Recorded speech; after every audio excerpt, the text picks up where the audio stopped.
Today we're going to make a community building widget for our classroom home pages. As you can see, this is my community building activities for e-learning D2L page, and I just put lots of widgets that demonstrate different ways to do things. Today we're going to be taking a look at the student spotlight widget. And as you can see, it's a Google slide, and it's only one Google slide, and it has a student's name, Mike Sherwin, and a shout out for Mike for always being positive. This is just one way to do a community building widget. You could do a student spotlight, or maybe challenge of the day, brain teaser of the day, something like that. So today we're going to start right from the foundation and build our way up. Step one is to make sure you have a Google slide made. So this is the Google slide I've made, challenge of the day, and it's a non-curricular task to do some social emotional learning. We have just spot the difference. I know that these are good for primary, right up to high school, right up to adults. We all like to do these spot the difference games for the most part. I know sometimes I get stuck on the last, but in the end, we kind of like our non-curricular tests. Once you've made your slide that you want to use, you would have created a customizable home page.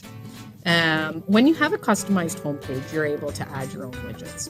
So to make a widget, you're going to go to your teacher tools, edit course, widgets, and we're going to do a create a widget. This one I'm going to call just challenge of the day. And I don't need to worry about release conditions because it's going to be for my whole class. And I'm going to go into content. Within content, I'm going to use embedding. And I'm going to show you how to do that embedding into the widget.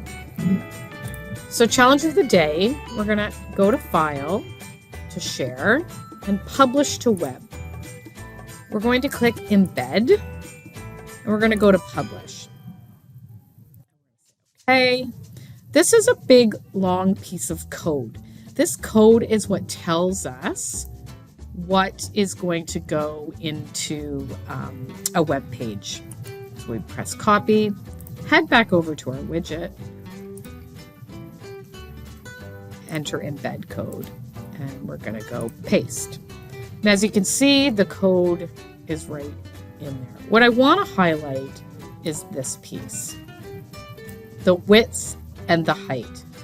We're going to change the code to change the size of the slide that's going to be viewed in our widget. So we're going to take a look at that after we've published our widget. So just remember, we're going to change code here.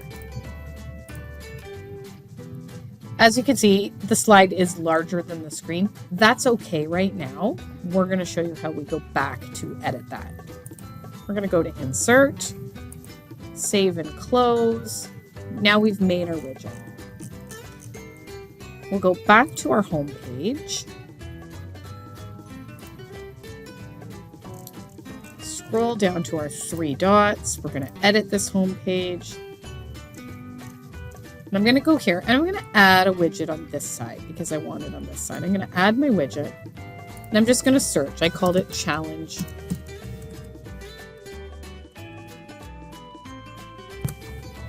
There's challenge of the day.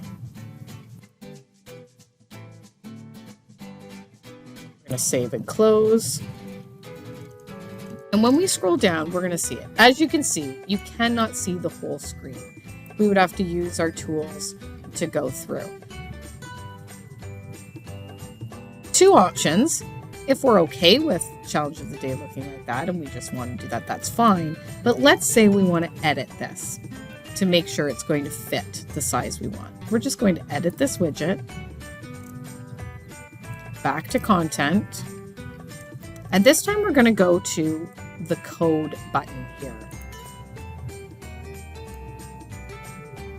This is where we're going to go back to that width and height, and we're going to change those numbers. So the width is quite wide. I'm going to try 500. I'm going to go a little smaller. I'm going to go 400. And for my height, I'm going to go 300. And I'm going to go save. As you can see, this automatically changes my slide. Save and close, go to our home page and take a look.